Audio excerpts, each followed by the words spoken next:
السلام علیکم ورحمۃ اللہ وبرکاتہ۔ الحمدللہ رب العالمین والصلاة والسلام علی رسولہ الامین وعلی آلہ واصحابہ اجمعین ومن تبعہم باحسان الی یوم الدین، اما بعد۔ رب اشرح لی صدری ویسر لی امری واحلل عقدۃ من لسانی یفقہوا قولی، رب زدنی علما۔ تمام قسم کی تعریف و توصیف اللہ رب العالمین کے لیے لائق و زیبا ہے۔ درود و سلام نازل ہو تمام کے تمام انبیاء کرام پر، اور بالخصوص ہم سب کے آخری نبی جناب محمد الرسول اللہ صلی اللہ علیہ وسلم پر، جنہوں نے دین و اسلام کو ہم تک مکمل طریقے سے پہنچایا۔ محترم ناظرین، آج کے اس درس میں جس موضوع کے تحت میں آپ کے سامنے چند باتیں رکھوں گا، وہ موضوع ہوگا کہ شریعت اسلامیہ کے اندر، یا یوں کہہ لیں کہ مسلمانوں کے اندر بدعات کا ظہور کب سے ہوا، بدعاتیں کب سے پیدا ہوئیں، کب یہ ساری چیزیں کب مسلمانوں کے اندر وجود میں آئیں۔ محترم ناظرین کرام، نبی علیہ الصلوۃ والسلام کی وہ حدیث ہے، مشہور حدیث ہے، آپ نے فرمایا کہ من یعش منکم بعدی فسیری اختلافا کثیرا فعلیکم بسنتی وسنت الخلفاء الراشدین من بعدی۔ آپ نے کیا کہا تھا؟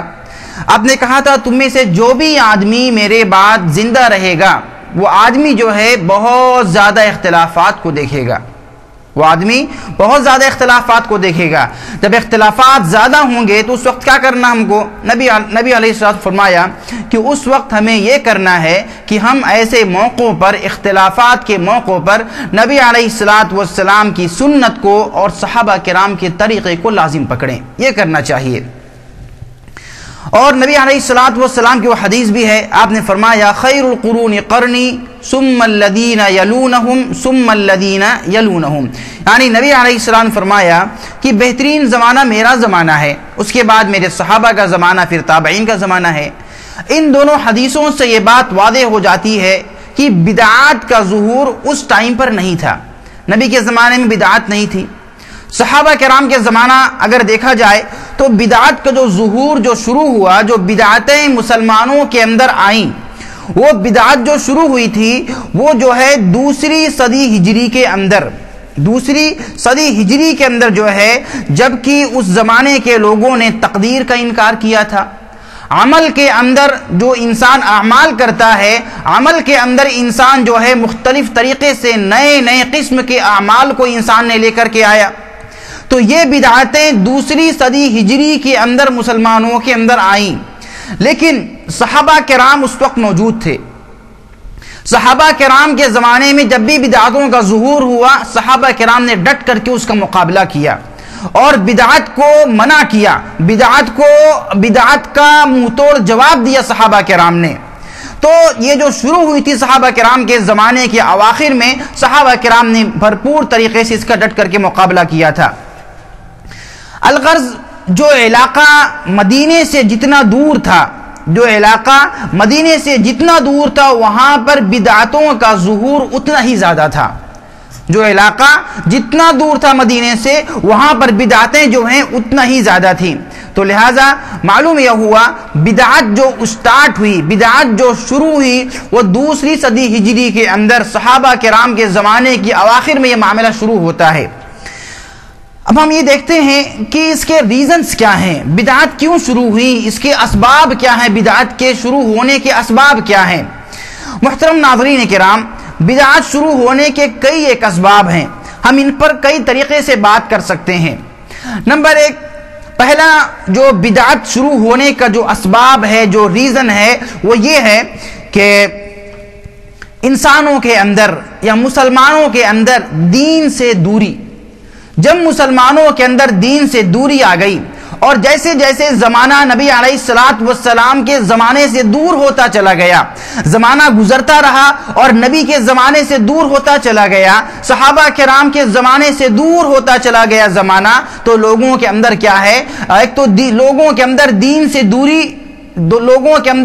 سے دوری ہونے لگی، لوگ جو ہے دین کے قریب نہیں آتے تھے، لوگ دین سے دور رہا کرتے تھے. تو لہٰذا جب یہ معاملہ لوگوں کے اندر آیا کہ لوگوں نے جو ہے اپنے اندر دین سے دوری اختیار کر لیا، تب لوگوں کے اندر جو ہے بدعتوں جیسا عمل شروع ہوا.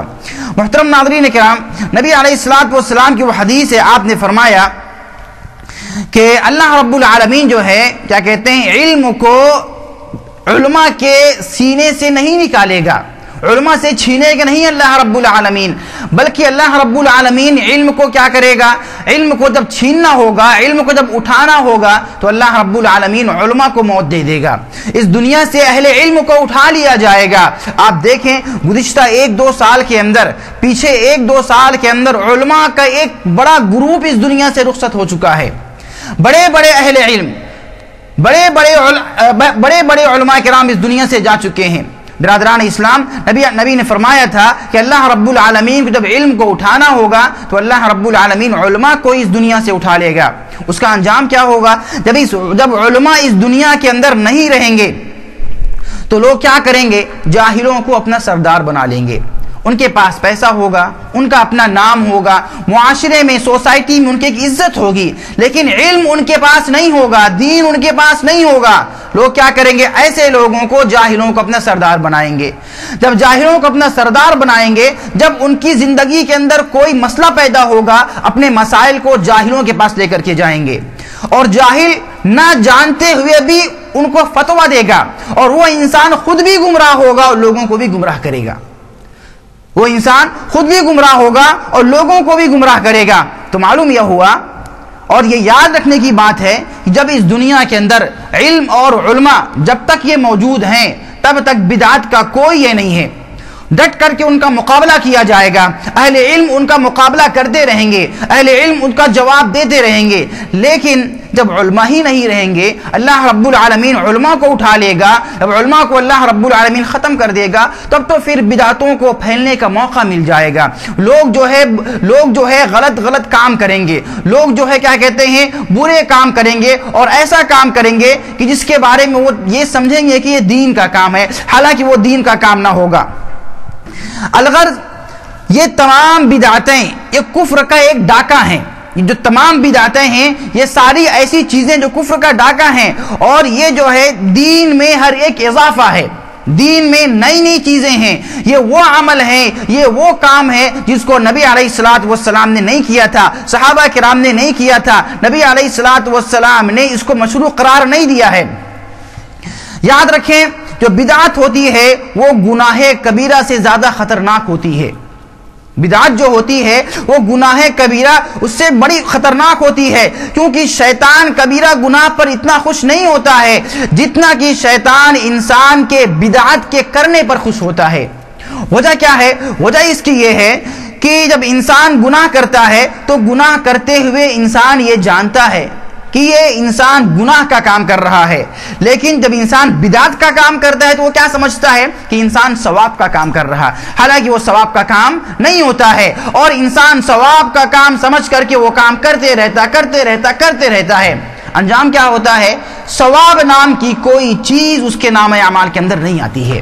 تو برادران اسلام، بدعت کبیرہ گناہ سے زیادہ خطرناک ہے. لہذا بدعت جو ہوتی ہے جب انسان کے اندر آ جاتی ہے نا، تو یہ جو ہے سنتوں کا خاتمہ کر دیتی ہے، سنتیں انسان کے اندر سے ختم ہو جاتی ہیں. اللہ رب العالمین نے قرآن کریم کے اندر فرمایا کہ وَإِذَا قِيلَ لَهُمُ اتَّبِعُوا مَا أَنزَلَ اللَّهُ قَالُوا بَلْ نَتَّبِعُ مَا أَلْفَيْنَا عَلَيْهِ آبَاءَنَا. اللہ نے فرمایا کچھ لوگ ایسے ہوتے ہیں جب ان کے اندر بدعتیں آتی ہیں نا، جب سنت سے دوری اختیار کر لیتے ہیں، تو اللہ نے فرمایا جب ان سے کہا جاتا ہے کہ اللہ رب العالمین کی نازل کردہ کتابوں پر ایمان لے کر کے آؤ، یعنی اللہ رب العالمین نے جس چیز کو نازل کیا ہے اس پر ایمان لے کر کے آؤ، اس پر ایمان لے کر کے آؤ، اس کی پیروی کرو، اس راستے پر چلو. تو کیا جواب دیتے ہیں؟ ہم اس راستے پر چلیں گے جس پر ہمارے باپ دادا تھے. ہاں، ان کے باپ دادا اگر غلط راستے پر تھے تو وہ غلط راستے پر چلیں گے. حالانکہ اللہ رب العالمین نے کیا کہا؟ جو چیزیں نازل کی گئی ہیں اس پر ایمان لانے کے لیے کہا، اس طریقے کو اختیار کرنے کے لیے کہا. لیکن یہ لوگ کیا کہیں گے کہ ہمارے باپ دادا جس راستے پر تھے ہم اس پر چلیں گے۔ آج اس زمانے کے اندر بہت سارے ایسے لوگ مسلمانوں میں پائے جاتے ہیں، جب ان کو سمجھایا جائے، جب ان کو دین کی بات بتائی ہے تو وہ کیا کہتے ہیں؟ کیا ہمارے باپ دادا نے غلط کام کیا ہے؟ لہٰذا یہ چیزیں جو ہے نہیں ہونی چاہیے۔ اللہ رب العالمین سے دعا ہے رب العالمین ہم تمام کو عمل کی توفیق عطا فرمائے، آمین ثم آمین۔ السلام علیکم ورحمۃ اللہ وبرکاتہ۔